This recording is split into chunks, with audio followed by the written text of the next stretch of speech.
ఉచితాలు రాష్ట్రాన్ని ఇంకా అప్పుల ఊబిలోకి నెట్టే పరిస్థితి ప్రమాదం ఉన్నది. చేపలను ఇవ్వడం కాదు, చేపల్ని పట్టించడం నేర్పడం అవసరమని చెప్పి వారికి కావాల్సినటువంటి మరి ఉపాధి కల్పించడమే తప్ప ఈ రకంగా ఉచితాల వల్ల మరి పెద్దగా ఉపయోగం లేదని చెప్పి కూడా మేము తెలియజేస్తా ఉన్నాం. భారతీయ జనతా పార్టీ ఇలాంటి హామీలు ఎట్టి పరిస్థితుల్లో సాధ్యం కాదు. ఈ బడ్జెట్కి ఇప్పుడున్నటువంటి బడ్జెట్కి సరిపోదని చెప్పి మాతో పాటు ఎంతోమంది మేధావులు కానీ ఎంతోమంది విశ్లేషకులు చెప్పినప్పటికీ కూడా అవేమి పట్టనట్టుగా మీరు కేవలం అధికారంలో రావాలనే ఆకాంక్షతోటి మాత్రమే ఇష్టానుసారంగా హామీలు ఇచ్చినట్టు కనబడతా ఉంది. మరి ఈ హామీలు ఎంతవరకు నెరవేరుస్తారు, ఈ హామీలు ఎంతవరకు పూర్తి చేస్తారో అని ప్రజలు కూడా ఎదురు చూస్తున్నారని చెప్పి కూడా తెలియజేస్తారు. మహేశ్వర్ రెడ్డి గారు గౌరవ శాసనసభ్యులు గతంలో ఈ రాష్ట్రం బాగుండాలి, అందరికీ ఇళ్ళు రావాలి, అందరికీ ఉద్యోగాలు రావాలి, ఈ రాష్ట్రంలో ఉన్నటువంటి నదీ జలాలన్నీ కూడా రాష్ట్రానికి పారాలి, పంటలు బాగా పండాలి అని మనం అందరం అనుకున్నదే. మేము ఈరోజు ఇచ్చినటువంటి హామీలు కూడా ఈ రాష్ట్రంలో ఉన్నటువంటి నిరుద్యోగ యువతి యువకులందరికీ ఉద్యోగాలు ఇవ్వాలని, ఇల్లు లేని ప్రతి పేదవాడికి ఇల్లు ఇవ్వాలని, ఇంటి స్థలం లేకపోతే కనీసం ఇంటి స్థలం కూడా ఇవ్వాలని, ఆర్థికంగా మహిళలంతా కూడా తలెత్తుకొని ఆత్మగౌరవంతో బతకడానికి కావాల్సినటువంటి కొంత ఆర్థిక సహాయాన్ని వారికి ప్రతి నెల అందించాలని, ఇవన్నీ కూడా ఈ సమాజం తెలంగాణ రాష్ట్రంలో ఉన్నటువంటి అన్ని వర్గాల ప్రజల అభ్యున్నతి కోసం మేము ప్రకటించింది మా కమిట్మెంట్తో మేము ఇచ్చినటువంటి హామీలు. ఈ హామీలన్నీ నెరవేరటం కోసం మేమొక్కలే కాదు, ఈ సభలో ఉన్నటువంటి అన్ని రాజకీయ పార్టీలు కూడా కోరుకోవాలి, దానికి కావాల్సినటువంటి సహాయ సహకారాలు అందించాలి.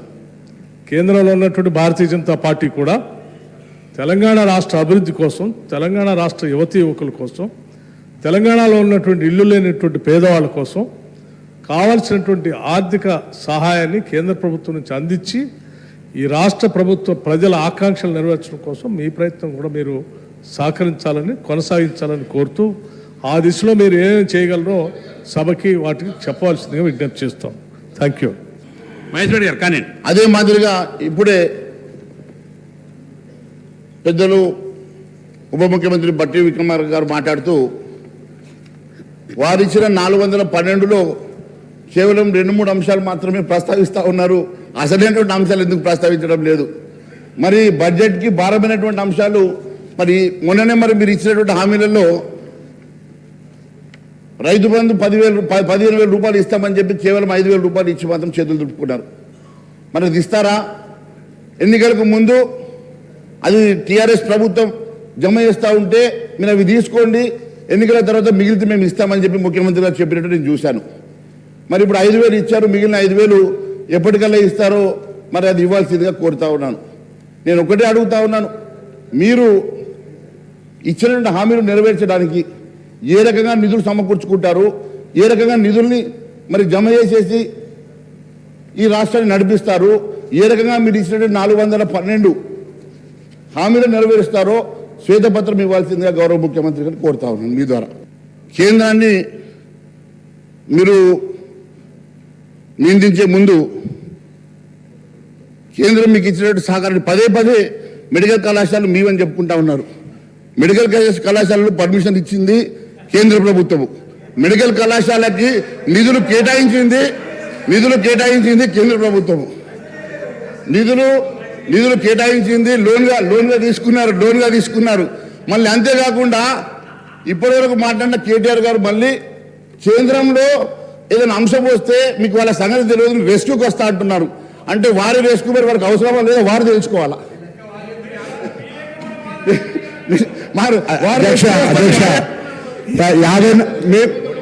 అధ్యక్ష మేము 65 మంది ఉన్నాం, మేము 54 మంది ఉన్నాం, వాళ్ళ కూడా కలుపుకొని చెప్తారు గౌరవ ప్రతిపక్ష నాయకులు. దాని తర్వాత మా గౌరవ బీజేపీ శాసనసభ్యులు అడుగుతా ఉన్నారు సుష్మా స్వరాజ్ గారి గురించి, ఓకే. కానీ దాని తదుపరి నరేంద్ర మోడీ గారు అనేక సందర్భాలు మాట్లాడి టీఆర్ఎస్ మౌనంగా ఉంటుంది. భారతీయ జనతా పార్టీ తరఫున ఉన్న ప్రధానమంత్రి తెలంగాణ సమాజాన్ని అవమానపరిచే విధంగా తలుపులేసి దొంగతనంగా తెచ్చుకున్నారన్నటువంటి మాట కూడా మీ ప్రధానమంత్రి గారు మాట్లాడారు. వారికి తెచ్చే జవాబు చెప్పాల్సిన అవసరం ఉంది. అలా దానికి పార్లమెంట్ సభ్యులుగా తెలంగాణలో ఉన్నటువంటి శాసనసభ్యులుగా అసలు మేము బీజేపీ చెప్పుకోవడానికి సిగ్గనిపించాలి. తెలంగాణ తల్లిని చంపి బిడ్డను తెచ్చుకున్నారని చెప్పిండు. భారతీయ జనతా పార్టీ తెలంగాణను అవమానపరచడం ఇంకెవరు అవమానపరచలే. అటువంటి పార్టీ అలా మళ్ళీ ఈ మాటలు చెప్తే ఎట్లా అధ్యక్ష? చూడండి మంత్రి గారు సబ్జెక్ట్ మాట్లాడండి. అరే వారు మాట్లాడిన సమాధానం చెప్పాలన్నా వద్దా అధ్యక్ష? అధ్యక్ష వారు మాట్లాడిన సమాధానం చెప్పాలన్నా వద్దా? వారు ఇంత ఘోరంగా మాట్లాడుతూ ఉన్నారు.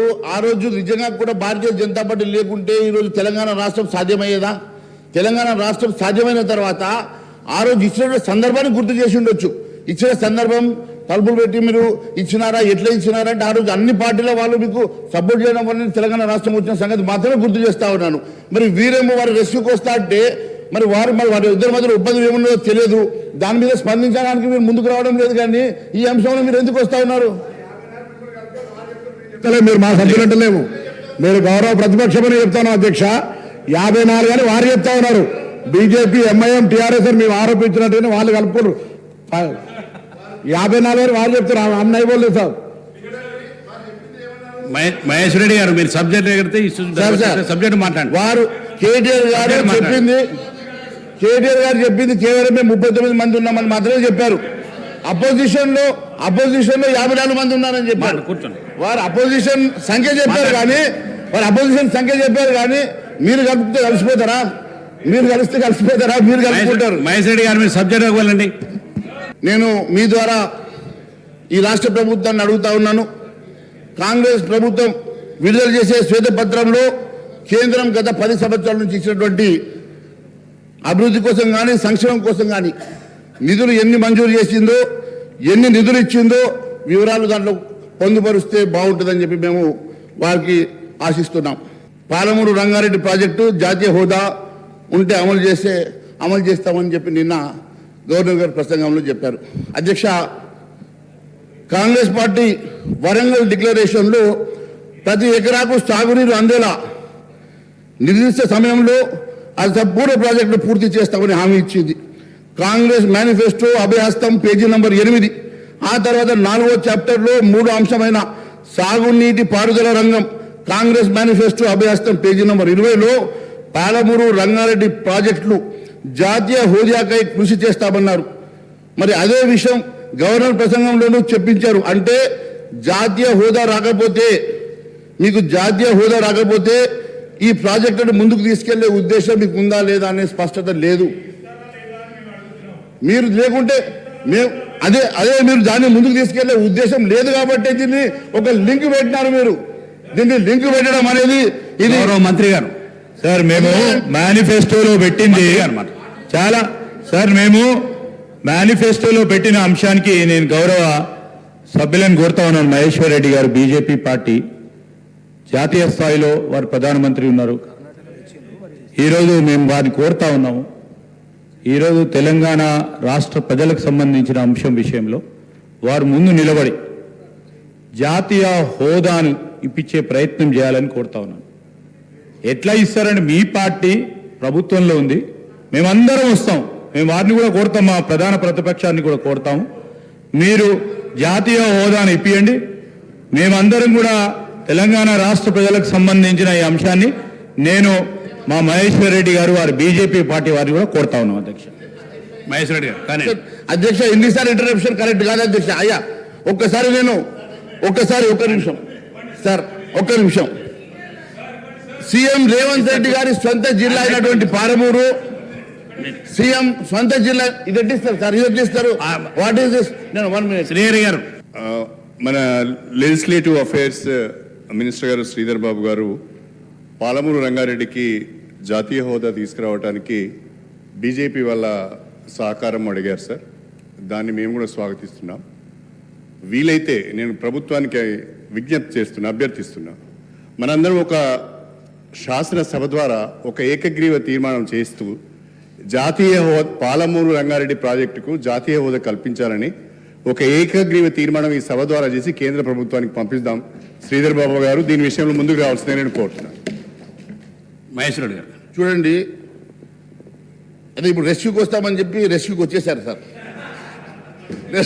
రెస్క్యూకి వచ్చేసారు.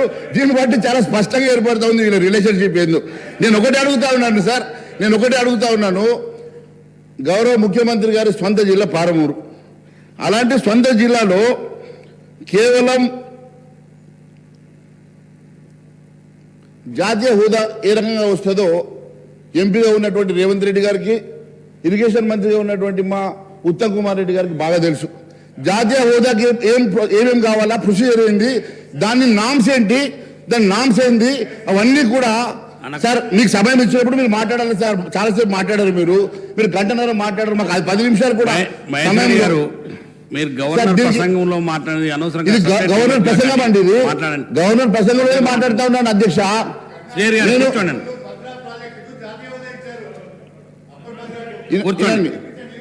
ఇప్పుడు ఒక జాతీయ హోదా రావాలంటే దానికి ఉన్నటువంటి నామ్స్ ఏంది, దానికి ఉన్నటువంటి ప్రొసీజర్ ఏందో గౌరవ ఎంపీగా ఉన్నటువంటి ముఖ్యమంత్రి గారికి కానీ ఉత్తమ్ కుమార్ రెడ్డి గారికి తెలుసు, ఇరిగేషన్ మంత్రిగా ఉన్నటువంటి వారు. మరి వారికి తెలియదా ప్రొసీజర్ ఏందో?